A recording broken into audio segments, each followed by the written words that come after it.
Hi everyone, welcome back to our channel. In today's video, we are going to learn how to create a waterfall chart in Excel. Waterfall charts are great for visualizing changes over time such as profits and losses or comparing contributions to a total. It's quick and easy, so let's dive in. First, let me show you the data we will be working with. Here's a table of profits and losses for 2 years broken down by months. Select the data range for the year including the month and the profit and loss columns. Go to Insert tab in the ribbon. Under the Charts group, click on the Insert Waterfall or Stock Chart icon.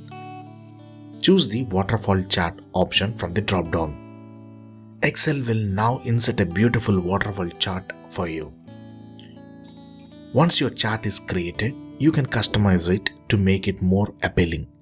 Add data labels. Right-click on the bars and select Add Data Labels if labels are not there. Otherwise, you can format the data labels. Adjust the title. Click on the chart title and rename it to Profit and Loss Waterfall. Add a legend or grid lines if needed for better interpretation. And that's it. You have successfully created a waterfall chart in Excel to visualize month-wise profits and losses. Waterfall charts are a great way to tell a financial story at a glance.